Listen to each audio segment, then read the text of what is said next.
Tim Duncan and Kobe Bryant dominated the post-Jordan era of the NBA.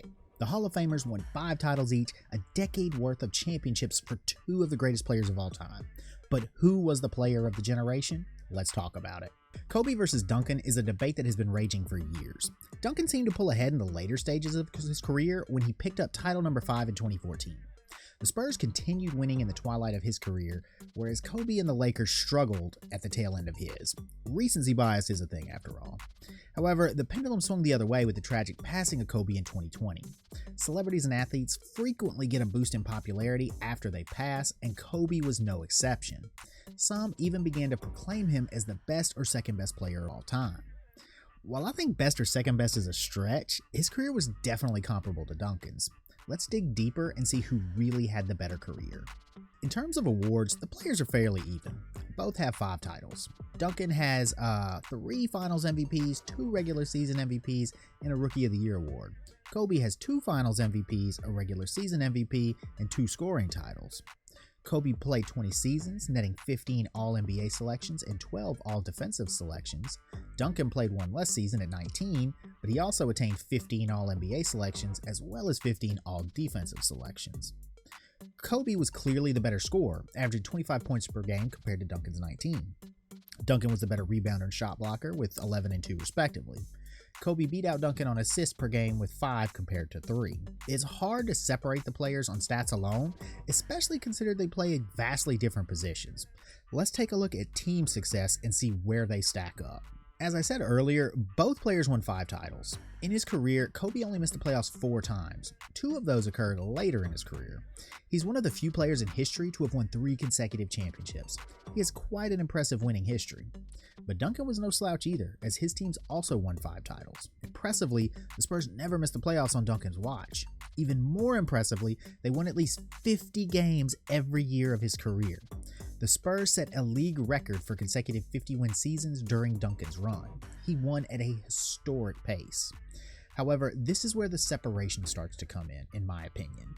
Both players had amazing teammates and Hall of Fame coaches, but Kobe had a big advantage when it came to help. Don't get me wrong, Duncan had amazing teammates. He played with David Robinson at the tail end of the Admiral's career. He played the majority of his career with Hall of Famers Tony Parker and Manu Ginobili. There were other great players along the way, such as Steven Jackson, Bruce Bowen, and later Kawhi Leonard. They were all great teammates, but they weren't Shaq. When Kobe won 3 consecutive titles from 2000 to 2002, he was not the best player on his team, Shaq was. The Diesel won all 3 Finals MVPs, and rightfully so. Shaq was on another level during that run, even compared to his earlier dominance in the 90s. It's safe to say Kobe would not have three-peated without Shaq. There are very few, if any, superstars you could plug into that spot and get similar results. Even with Shaq, it took the Lakers 7 games and a 15-point second-half comeback to topple the Portland Trail Blazers in 2000s, and that was a team Duncan had swept the year prior. Kobe has a 4-2 record against Duncan in playoff series, however, 3 of those wins came during the Shaq era. They played each other once after Shaq, a win for Kobe in 2008. While obviously a winning record is impressive, I'm more impressed by the fact that Tim Duncan was able to take down the Shaq-Kobe Lakers twice.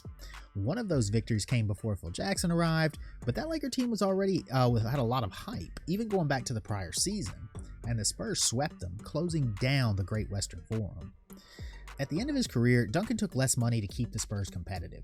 Kobe extracted a max contract that limited the Lakers' ability to sign other stars. His reputation for being hard on teammates was also a hindrance in bringing in the help needed to compete for titles. Very few of Duncan's teammates have ever spoken ill of him, and of course that speaks to his leadership abilities.